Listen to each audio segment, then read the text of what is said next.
I would like to continue the story of General Anyo about the hare and the turtle.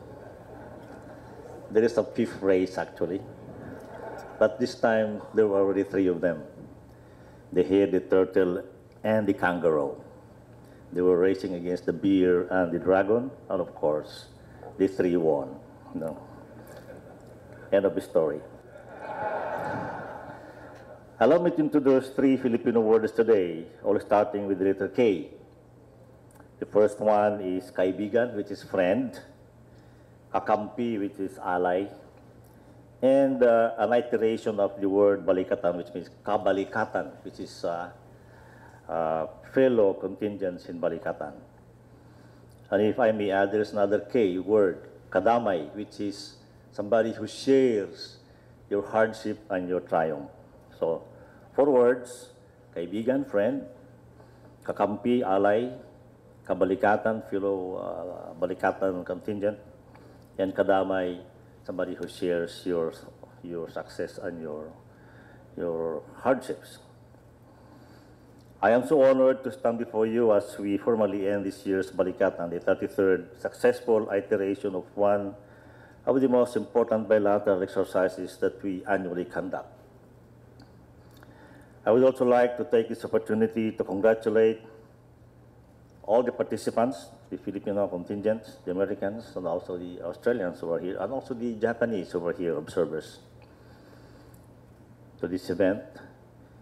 I would like to congratulate the leadership of the armed forces under General Anyo for his able leadership.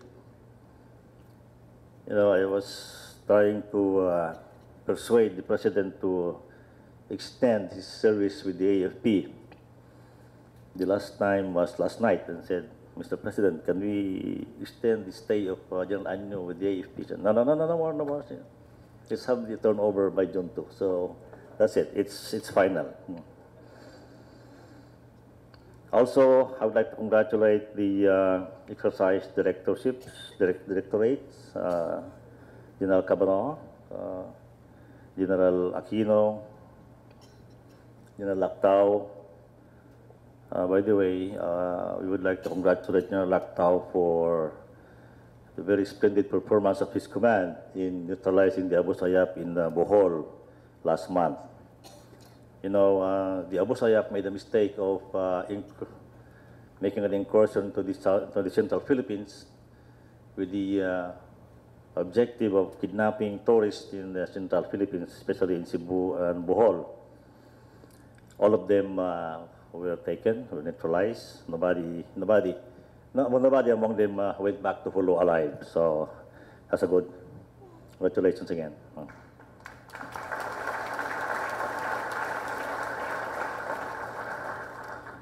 Thank you also to the Department of Foreign Affairs for the support to this exercise. I know they have always been in the forefront of this, in the planning of this exercise, year in, year out.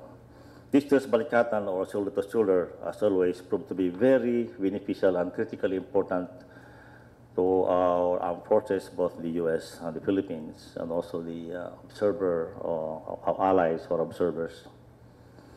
It allowed us to boost our regional capacity on humanitarian disaster relief operations and on counterterrorism, the two capacities that we directly need, since the Philippines is a disaster-prone country and has also been maybe a haven of terrorism for quite some time.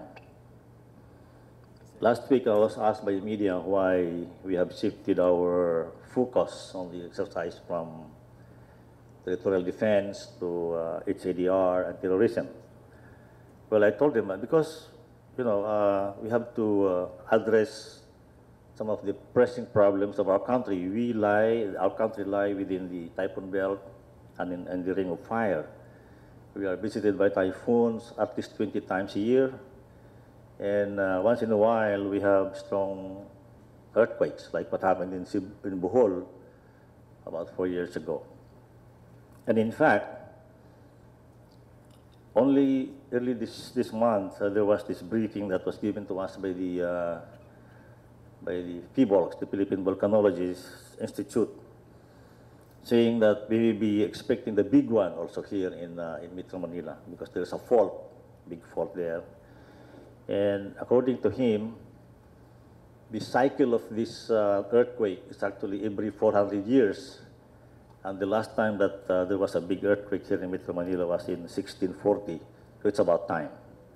So if the U.S. Eastern Seaboard is expecting a big one because of the San Andreas Fault, we are also expecting one here, and we are trying to educate our people on how to mitigate the effect of this big earthquake when it comes. It is not if, it is when.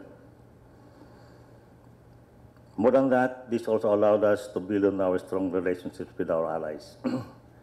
I'm happy to note that as we mark the successful conclusion of this exercise, no accident or any untoward incident happened. I think there was some tragedy last year, and we are happy. I think everybody listened to my